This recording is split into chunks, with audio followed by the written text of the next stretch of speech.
Okay, I'm going to do one more video on a specific circumstance that this is just another tool in the toolkit.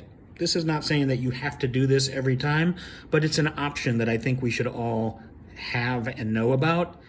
And it's a not very obvious one. As a matter of fact, it's pretty counterintuitive. So what I'm talking about is we have a 2-on-1 and we're going for the goal. And so we have the puck handler here, we have a defender here, and we have either a forward or another back or mid or whoever on the other side, and we're going for their goal. This is a great situation. We should win this, right? We have the numbers. Now, in a sport like basketball or soccer, the tactic is to spread out as far as you can because we can throw very long passes. We can throw it over their head where they couldn't possibly reach it or kick it over their head. We can't do that. We have to be close enough to get a pass off to each other. But I will tell you as a defender, so if this defender is facing this way and he's got his stick there, the tendency is we do want to force this guy to make a decision. He has to honor the person with the puck. So we keep driving and we keep driving usually until they attack us, and then we throw the puck to our teammate. The thing about this as a back, this is what is basically our strike zone, right? We're throwing it across the area that is the most likely, the best area for this back to swat that puck down and intercept it.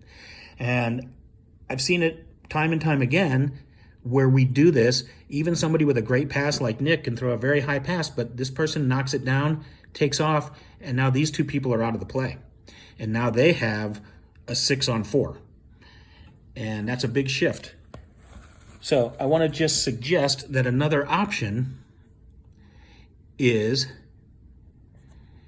and again, this assumes everybody's got enough air and energy to do it, but instead of throwing the puck across here, throw it on the offside, basically towards their fins.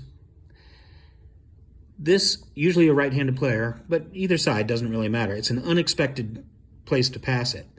And if this forward knows you're going to do it, and we need everybody to be on the same page for this to work, and keeps going, the key to this is when you throw the pass, you have to aggressively follow it.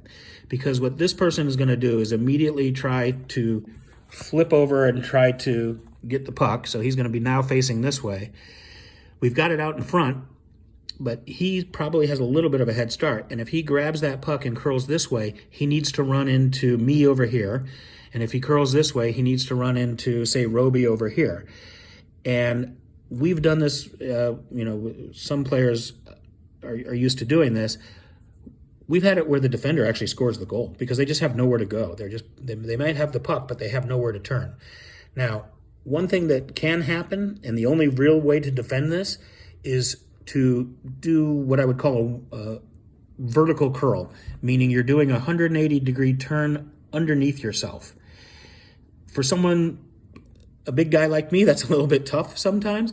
I've seen Missy do it a million times because she can contort her body that way. And, people that are athletic and able to do that, it's a way to get out of it.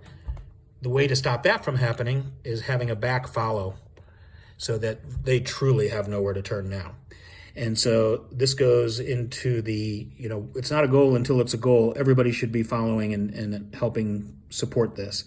But again, it's a little messy. If you have players here and here, actually, let's do it the other way because it works either direction. This person passes out back here and follows it. This person needs to know to attack this side. Don't try to come over here and get it. And what we're doing is bracketing this player. So now if they get turned around this way, they have nowhere to turn, and hopefully you have a good strong back coming up the center. This should be a goal every time. Again, it's going to depend on the play. It's going to depend on the personnel. It's going to depend on where you are in your breathing cycle. If you're just gassed and you can't follow it, you're probably better to try to pass it across and get it to them, or curl and look for help if you don't feel like you can get it there.